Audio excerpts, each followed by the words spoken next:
નમસ્કાર બાળમિત્રો, ઓળખી જ ગયા હશો આ શેનું ચિત્ર દેખાઈ રહ્યું છે? તો કે રાષ્ટ્રધ્વજનું છે. તો આપણે પહેલું વાક્ય છે એ આપણા રાષ્ટ્રધ્વજ તિરંગાનું ચિત્ર છે. તિરંગો આપણને ખબર છે કે આપણા રાષ્ટ્રધ્વજને તિરંગાના નામે પણ આપણે ઓળખીએ. બીજું વાક્ય લખવું હોય તો આપણે લખી શકીએ કે રાષ્ટ્રધ્વજ 3 રંગોનો બનેલો છે: કેસરી, સફેદ અને લીલો.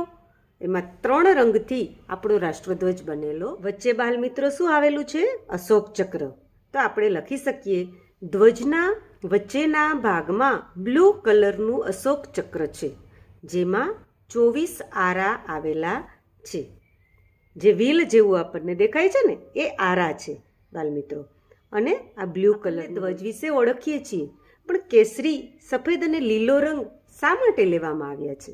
તો તેના વિશેની આપણે માહિતી લખવી હોય તો એવી રીતે લખી શકીએ. પ્રથમ કેસરી રંગ. તો આ કેસરી રંગ છે એ શેનું પ્રતીક છે?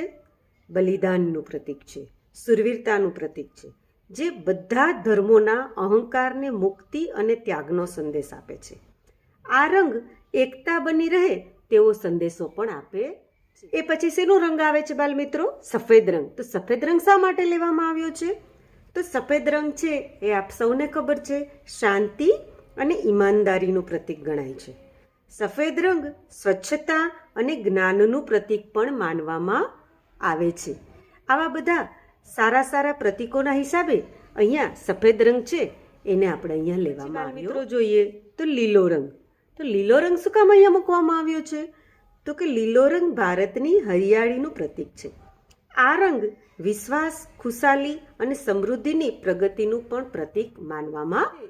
આ 3 રંગોનું મહત્વ હોવાથી કેસરી, સફેદ અને લીલો રંગ આપણા ધ્વજની અંદર લેવામાં. વચ્ચે અશોક ચક્ર પણ મૂકવામાં આવેલ છે. તો અશોક ચક્ર છે એ એકતાનું પ્રતીક માનવામાં આવે છે. અને આપણા જે ગુણો છે, બરાબર, જ્ઞાન, ધર્મ, કર્મ, સમાનતા, આ બધા આવા 24 ગુણો છે. એ ગુણોનો સમન્વયથી આ જે અશોક ચક્ર બનાવવામાં આવ્યું છે એટલે એકતાનું પ્રતીક માનવામાં આવે. આવો સુંદર મજાનો આપણો જે આ ધ્વજ બનાવવામાં આવ્યો છે અને એના અંદર જે કલરો લીધા છે એનું પણ મહત્વ ખૂબ આગવું હોય.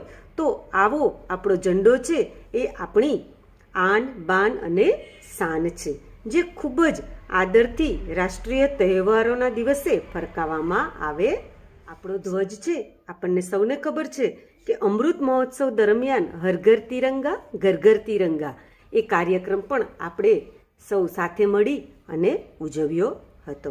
તો આવો કાર્યક્રમ પણ ઉજવવામાં. તિરંગો આપણું રાષ્ટ્રીય ગૌરવનું પ્રતીક ગણાય છે. તિરંગાને આપણે ગમે ત્યાં રખડાવવો જોઈએ નહીં. તેનો આદર જળવાય તે આપણી સૌ નાગરિકની ફરજ છે. આ પણ આપણે સમજવું જોઈએ. તો આવા મહત્વના જે મુદ્દા હતા કે આપણો રાષ્ટ્રધ્વજ શું છે તેના વિશેની માહિતી મેં તમને અહીંયા ટૂંકમાં આપી છે. આનાથી પણ વધારે સરસ ખબર હોય તો તમે તમારી નોટબુકમાં ચોક્કસ લખજો અને મહાવરો કરજો. તો આવજો બાલમિત્રો, અને લાઈક, શેર અને સબસ્ક્રાઈબ કરવાનું તો ભૂલશો જ નહીં.